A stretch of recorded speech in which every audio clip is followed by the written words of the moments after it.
Morning Srimad-bhagavatam Television Network.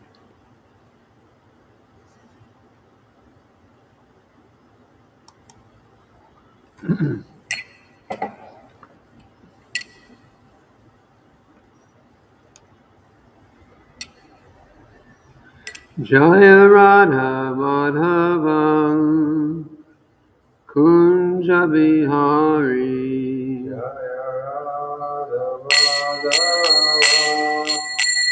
Kunja Bihari Jaya Radha Madhava Kunja Bihari Jaya Radha Madhava Kunja Bihari Gopi Chanda Baba Girivaradhari Gopi Jana Bhava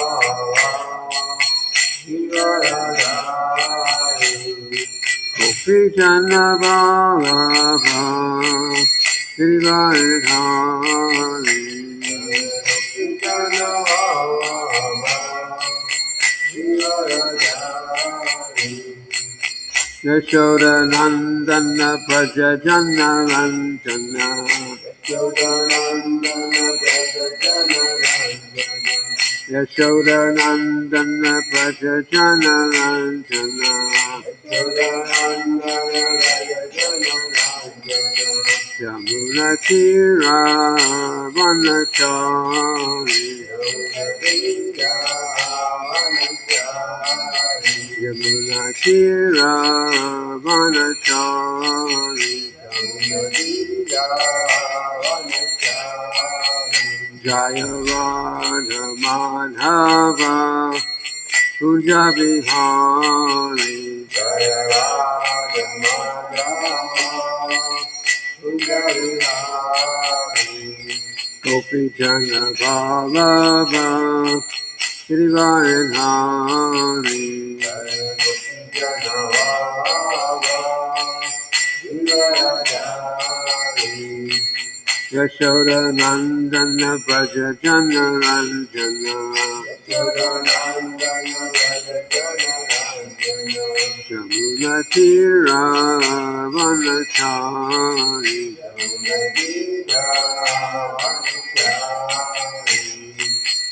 Hare Krishna Krishna Krishna Hare Hare Hare Rama Rama Rama Hare Hare Hare Krishna, Hare Krishna, Krishna Krishna, Hare Hare, Hare Rama, Rama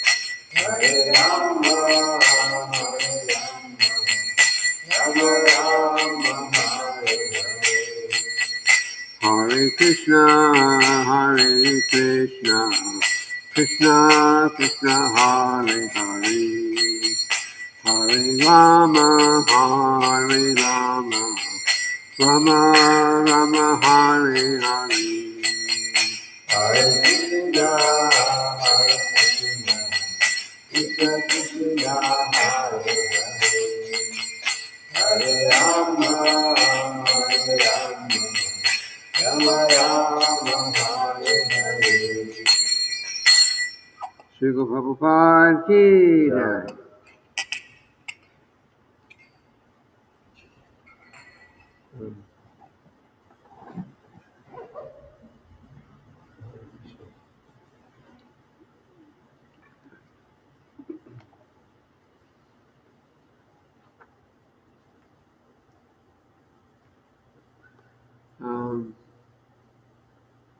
Okay, the other day you asked about the translation that Chintamani Prakarasad Masika Pariksha. The song? Yeah, it was quoted. So, the translation of that. I worship Govinda, the primeval Lord, the first progenitor, who is tending the cows, yielding all desire, in abodes built with spiritual gems, surrounded by millions of purpose trees, means the same as desire trees, purpose trees, always served with great reverence and affection by hundreds of thousands of Lakshmis or Gopis. And then another one which we sing every morning from the Brahma Samhita also. I worship Govinda, the primeval Lord, who is adept in playing on his flute, with blooming eyes like lotus petals, with head decked with peacock's feather, with a figure of beauty tinged with the hue of blue clouds, and his unique loveliness charming millions of cupids. Krishna, so Cupid is known as for makes people lusty and attractive like that. But Krishna is so attractive that he can attract millions of cupids. The attractor of Cupid. It's called. Okay. And the other question that came up the other day about the parampara, the differences between the different. I'll explain that tomorrow. Yes. Okay. Om Namo Bhagavate Vasudevaya. Om Namo Bhagavate Vasudevaya. Om Namo Bhagavate Vasudevaya. Om Namo Bhagavate Vasudevaya.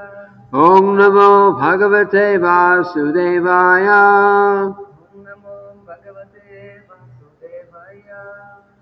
So we're reading today from the Srimad-bhagavatam, 8th canto, 8th chapter. We're going to chant the verse for text 3, but there's several verses without purports. So we'll go up to verse 8, where there is a purport. And the chapter is called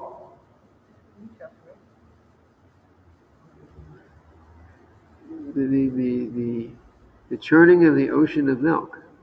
The Churning of the Ocean of Milk. Okay? So, Tata Uchai Shravanama Uchai Shravanama. Hayo Buch Chandra Panduraha Ayo Bhuchandra Panduraka. Tasmin Bali Sprihang Chakre Simbadi Spriham Chakre. Nedra Ishwara Sikshaya Nendra Ishvara Sikshaya. Tata Uchai Shravanama Uchai Shravanama. Hayo Buch Chandra Panduraha Ayo Bhuchandra Panduraka. Tasmin Bali Sprihang Chakre Simbadi Spriham Chakre. Nedra Ishwara Shikshaya Nendra Ishvara Sikshaya. Tata Uchai Shravanama Uchai Shravanama. Hayo Buch Chandra Panduraha Ayo Bhuchandra Panduraka. Tasmin Bali Sprihang Chakre Simbadi Spriham Chakre. Nedra Ishwara Shikshaya Nendra Ishvara Sikshaya. Tata Uchai Shravanama. Tata Uchai Shravanama Ayo Bhuchandra Panduraka. Hayo Buch Chandra Panduraha Simbadi Spriham Chakre. Tasmin Bali Sprihang Chakre Nendra Ishvara Sikshaya. Nendra Ishwara Shikshaya. So, word for word synonyms. Tata, Tata. thereafter. Thereafter. Uchai Shravanama, Uchai Shravanama. by the name Uchai Shrava. By the name Uchai Shrava. Hayaha, Vayaha. a horse. A horse. Abut Abu was generated. was generated. Chandra Panduraha, Chandra Panduraha. being as white as the moon. Being as white as the moon. Tasmin, The same unto it. unto Bali, Bali. Maharaj Bali, Maharaja Bali, Sriham Chakre, Sriham Chakre, desired to possess, desired to possess, na, Na, not, Indraha, Graha, the king of the demigods, the king of the demigods, Ishwara Shikshaya, Swara Sikshaya, by the previous advice of the Lord. by the previous advice of the Lord.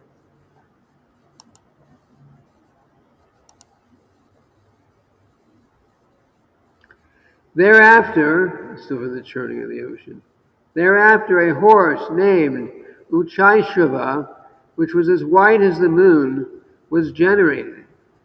Bali Maharaj desired to possess this horse, and Indra, the king of heaven, did not protest, for he had previously been so advised by the Supreme Personality of Godhead. And there's no purport.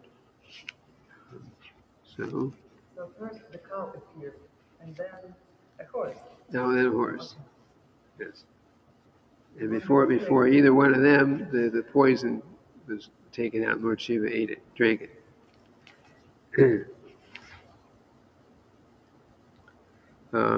Okay, so I'll just read the next ones, and then till we have a purport. Tata Airavato Nama Varendro Vinigataha Dantais Chaturvi Swaitadrer Haran Bhagavato Mahim. As a result of the churning, the king of elephants, named Airavata, was generated.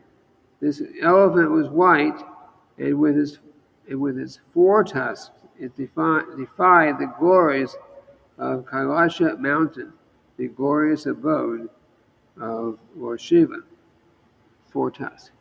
I usually have two. Translation? As the next result of the churning, the king of elephants, named Airavata, was generated. This elephant was white, and with its four tusks, it defied the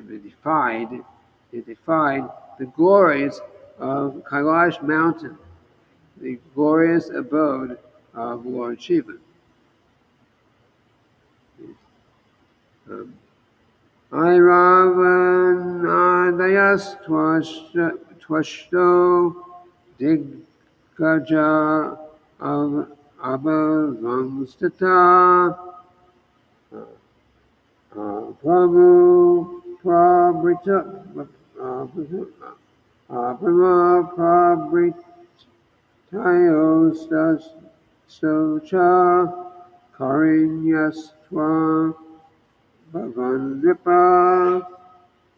Therefore, O king, thereafter, O king, 8 great elephants, which could go in any direction, were generated. They were headed by Airavata.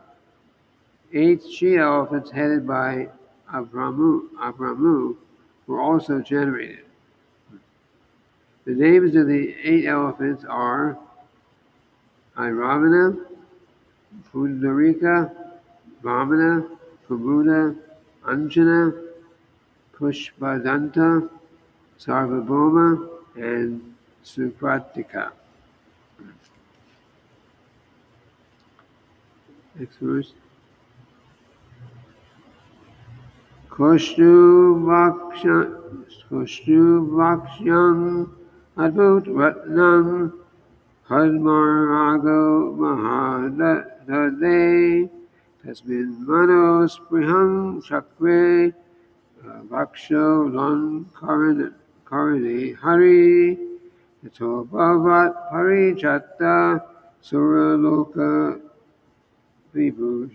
Vibhushanam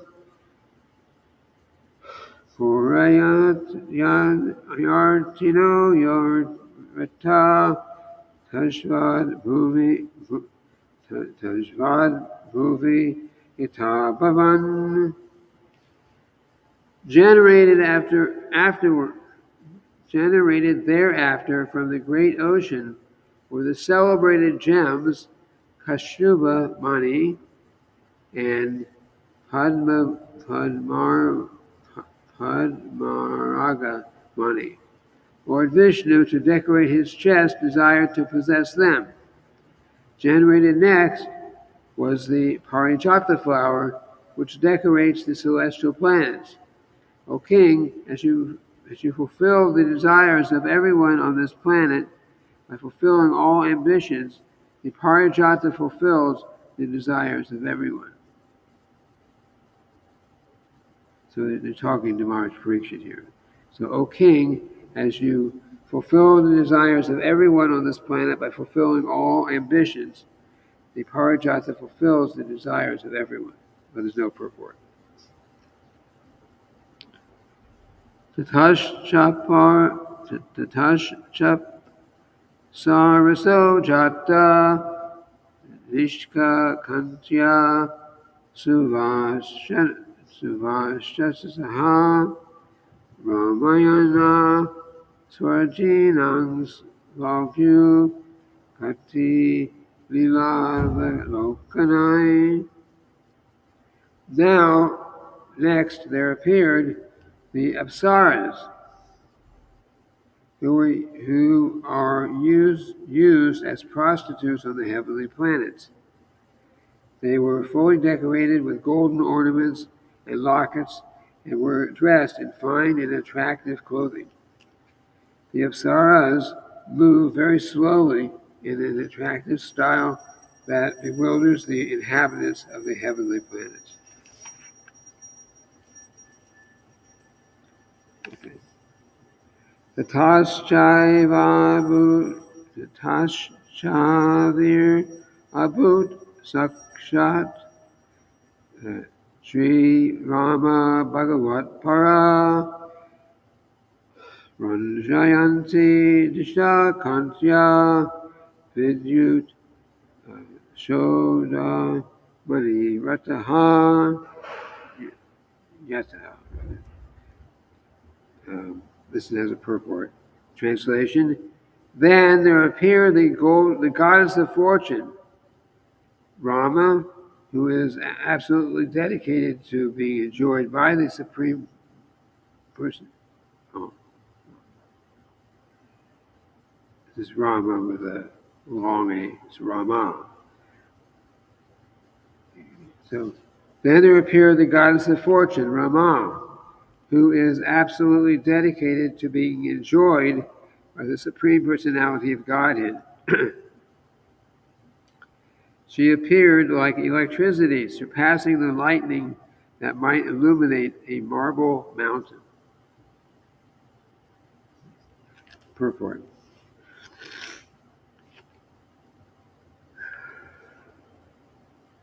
Shri means opulence. Krishna is the owner of all opulences. Bhoktarang yakatapasang sarvam loka maheshwaram suridam sarvabhutanam gyatva shantim richati. The peace formula for the world is given in Bhagavad Gita, chapter 5, verse 29. See, so there's actually a formula people would follow it.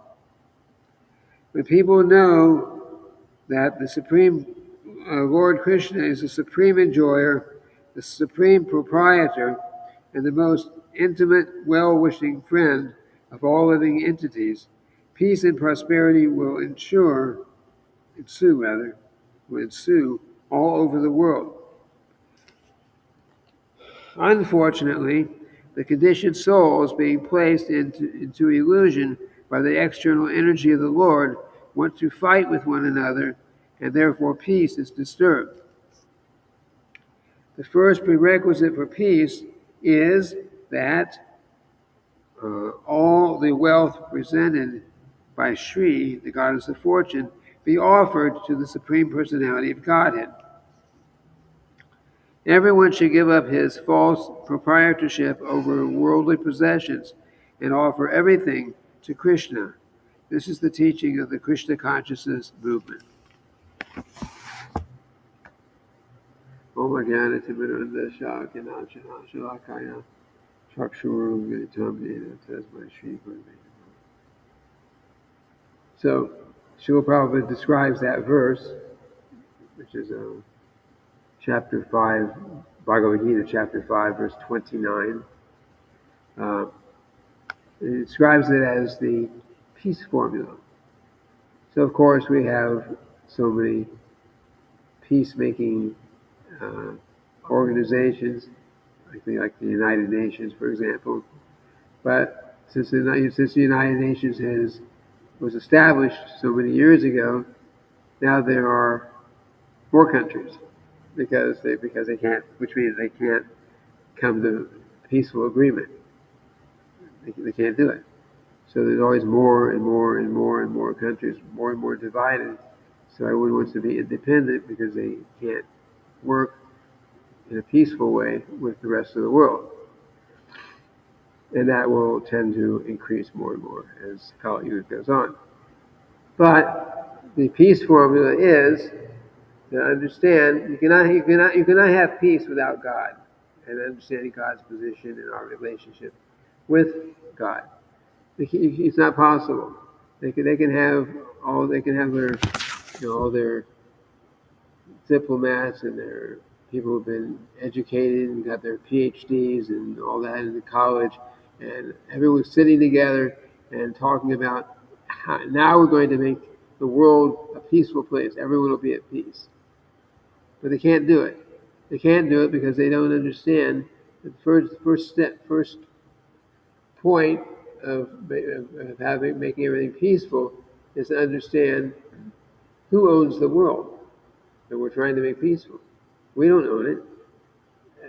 In every country, they're thinking, this land is my land. This land is my land, like that. This is my land, and nobody's going to tell me what to do with my land. But actually, this is not my land. This is not the United States land. It's not United States land.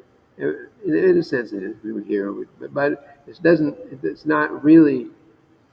We can't take possession of it. Before the first settlers came from Europe and different places to this continent here, there were mostly there were the native Indians, the indigenous people, and they were here, and so the people who came from overseas, they said, these people are uncivilized. We're going to start killing everyone, and it became a very bad situation because the Indians who were here, they were thinking, this land is ours. We were here first. We found it. We were born here. Someone else comes and thinks, no, we are better. We are more civilized, and you're just low class people, and therefore you have to get out of the way so we, the civilized people, can do what we're engaged in our civilized society. But of course, that was also wrong because this land didn't belong to the people who were living here before. This land doesn't belong to those who came and claimed it. It's like if you go down the street, and to Bank of America, and you go up to the president of the bank and say, I just decided I feel really charitable today. I've just decided I'm going to renounce the Bank of America and I'm going to give it to you. And they say, you're crazy. And they call the police and you're out of there. Because we can't renounce something that we don't possess or that we don't own. So we don't really own this land. We don't really own this planet. The proper understanding, as was being described here, is that the proper understanding is that God, Krishna, He has given us this earth. He's given us a certain facility. He's given us a chance to live here. He's provided the the basic necessities. We may make endeavor, but he's actually provided. We got food to eat. We got air to breathe. Nobody's charging for the air so far. And we've got water. We got water. We have here what we need to live if things are managed properly. And if someone doesn't have food to eat, it's because somebody else is mismanaging it. We had here in ISKCON Miami years ago, we were receiving the non Shishi Gornitai, Shishi Radha, Braja Bihari, Digana, Balaram, Lady Subhadra, Goya Shigane, Prahlad Maharaj, Ki. The government was giving certain donations to nonprofit groups who had food help programs. We had our Food for Life program, and of course we also give out prasadam for during the week at Sundays and festival days like that. So we qualified, and we got I don't remember what all we got, but one thing we got a lot of was butter. They had boxes of 36-pound boxes of butter, and we had, I think one time, maybe by mistake, in the mistaken order, but somehow or other we had like 100 boxes of butter. So much butter, and it had to be kept somewhere else in storage because we had no room in a refrigerator. So we had all this butter, and we made ghee, and we did so many, we used it over time. But then when the time came to order again, actually we ordered a few times, but when it time came to order again one year, then the butter was no longer available. They were not giving butter for food help programs anymore. So what happened to all the butter? They decided they were going to throw it away. They were going to ship it somewhere else because it was not good for the market. If they gave us butter, then the business people were paying taxes. They're saying, you're giving all that butter, but we're going out of business. And if we're out of business, we don't pay taxes. And of course, the politicians and everyone what you need to keep a government running, that money doesn't come in, or as always not as much. So anyway, there was politics like that going on. So they cut the butter out, and they basically wasted it. So it was very, very bad. But that butter was not theirs either. That butter belongs to God, to Krishna. So the best thing they could have done was to give it to the Hare Krishna movement, to Hare Krishna Food for Life, and it would be used as it was being used in the Lord's service. So one has to understand that God owns everything, that we are servants of God, and it says he's the supreme. God, Krishna is the supreme proprietor. He's the supreme enjoyer. So not only does he have everything, but even if he gives us something, it is meant to be used in his service. And he's also our intimate well-wishing friend. So if the people in general in the world could come to that realization, first of all, I'm a spirit soul. I have nothing. I came with nothing. But God, the same God there's only one God. It may be known by different names, but there's only one God. So that one God that we all believe in, maybe by different names, he has given us a certain facility, and we need to see how we can utilize what he gave us in his service. And in our movement, because we were using it for Food for Life and different things, as with butter and some other things that we got from the government. We were, a lot of other people were being benefited. We used to serve, 100 plates or more of prasadam every night back then to the homeless people. But our idea wasn't just homeless people. Um, they were homeless, so they were hungry, so they were really ready to eat. So the idea was not just homeless people. People in general, people need the benefit of taking Krishna prasadam. But our purpose was not just to feed people. Our purpose was to give prasadam so that people could gradually get purified. If we just give, if there's a food for life program or a food for all program, whatever name they use, if they cook so many things, I mean, if a non-devotees cook, it's probably not vegetarian or totally vegetarian, although it may be. But even if it's vegetarian, if it's not offered as a sacrifice for the Lord before you give it out, then it just hurts people because it'll make them more entangled in the material world.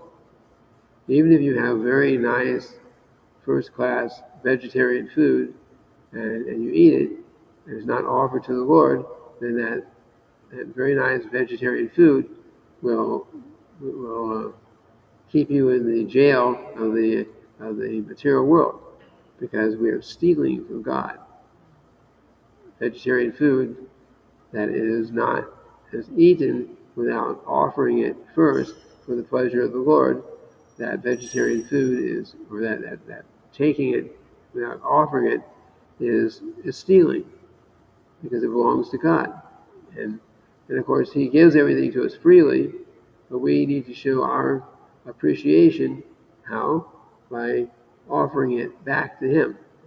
So why does God need this? God doesn't need it. It's for us to get the benefit, an actual spiritual benefit, spiritual purification that we get from offering this food to eat to God before we eat it. And that's our sacrifice.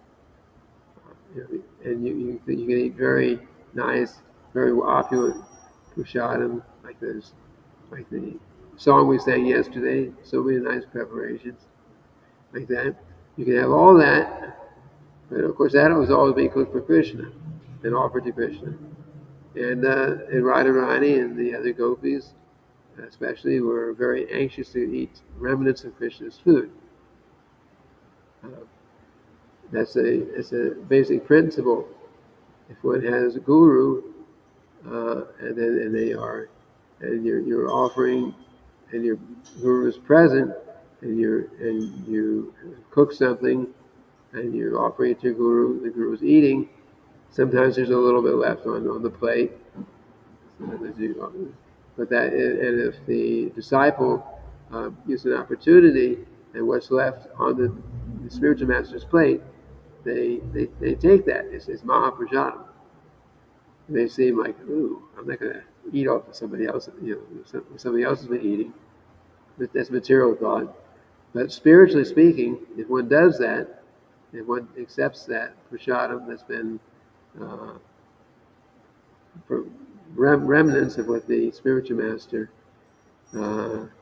was eating, if one takes that, then it is very, very, very good for one making quick spiritual advancement. It's something special. It's very special.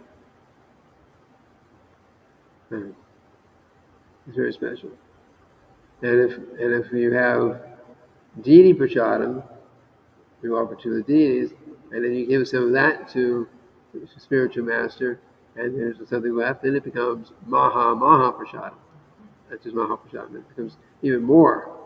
It's offered to the deities, and then it becomes offered to the guru, and then the disciples become very blessed if they accept it in a right mood. Like that. Just like we do arati, we offer the lamp, and then we take the lamp around.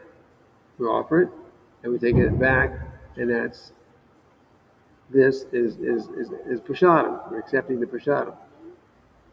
Sometimes you'll see Hindu people maybe will come and see it, and you're offering there, and they're doing this. The same idea. They're accepting. They're accepting. I'm taking. Same thing with the water that we offer to the Lord, and we sprinkle on the head. That some people don't understand. They get it. They put it in their hand and they drink it. I guess it doesn't really. It's not bad, but usually we put it on the head. And the flower we smell, and the incense. Of course, we could smell the incense after it's been offered to the Lord. So like that. So by taking that prasadam in different forms, not just food or eating, but flowers to smell, water that's been offered, fire that's been offered, like that. By doing that and understanding that Krishna is God, I'm just servant, and this is the remnants of something that was done for His pleasure. So whatever we do for Krishna's pleasure becomes, on the absolute platform, becomes non-different from Krishna. And that's why. Just like Krishna's name is non-different from Krishna. Krishna's name is not different from Him, so we chant Hare Krishna mantra a lot, and we're. Srila Prabhupada says Krishna is actually dancing on our tongue. Can't imagine Krishna dancing on my tongue. It's a dirty place, but the chanting is that's actually what's happening. Krishna's there. Krishna's dancing on the tongue. So if one understands God's position, the supreme owner and controller of everything, and that He's a well-wishing friend, and everything belongs to Him, and we live according to that understanding, then there will be peace, because there will be no. Every person in every country will be thinking they'll have one goal in mind, to please Krishna, to please God. They may not even know God as Krishna, but if they understand God has given everything, I'm spirit soul, I'm utilizing what He gave, and if everyone's thinking, let me use what the Lord has given and offer it back to Him, then there will be peace. But of course, it's Kali Yuga, and things are pretty degraded right now, and a lot of people don't even believe in God. So that's why there's lack of peace. Well, that's one of the reasons for lack of peace. And of course, then there's so many sinful activities, especially the animal slaughter, the abortions, another form of killing. There's so many problems, and so the wars and disease. We had a period of COVID. We've had periods, different times in history. There are big breakouts of different diseases, where thousands and tens of thousands, maybe millions of people have died from it. Well, COVID, I don't know what the number is, but there are millions who died from that, and it's still going on. It's still going on. They just don't talk about it a lot because it's bad for business. That's what's actually happening. But it's still out there.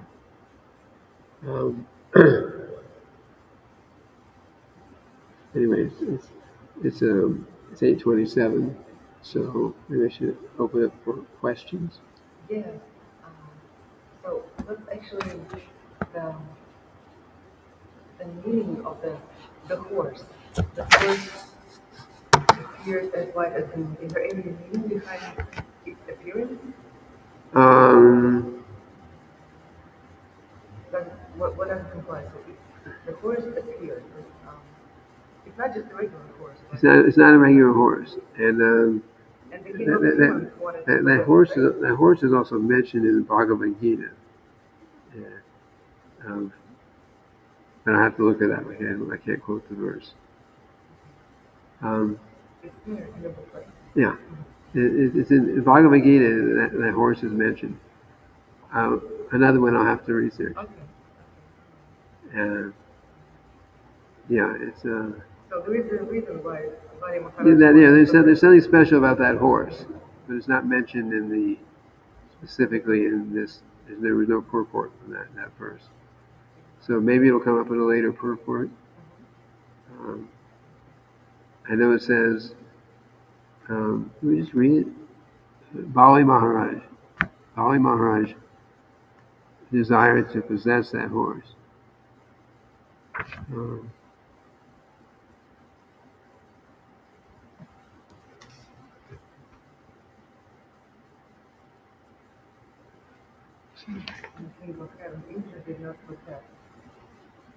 Yeah, and because Lord Indra did not object to it, although he probably would have liked it had it was the elephant. I think.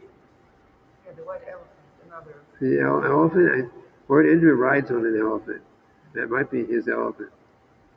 This hitting. But it's not stated there yet, so I'm not sure. But Lord Indra didn't object about he says whatever, and in Bali Maharaj at that time he's like the king of the demons. The demons are under his control, under his direction. So Bali Maharaj, he thought, wow, this horse is a very special horse. I want it. But Lord Vishnu had told the demigods before that, whatever they want, don't object. They're going to try to keep a peaceful situation, but there was an overall plan on how they're going to produce this nectar, and ultimately the demigods are going to get it. But the demons are thinking to produce this nectar, and we're going to get it. We're not going to share it with anyone. They already were just planning like that. But Krishna had it planned, so which we'll see unfold in due course of time.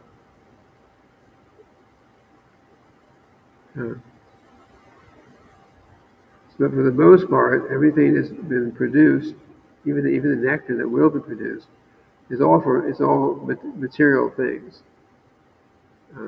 It's all for none of it's like devotional service.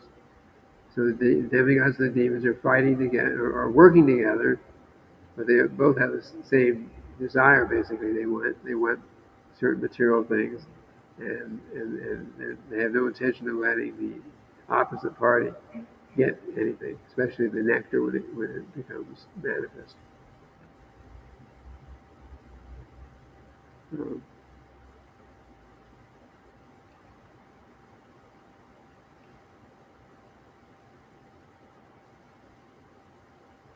Okay, anyway, it is 8:30 now, so we will end here. Srila Prabhupada ki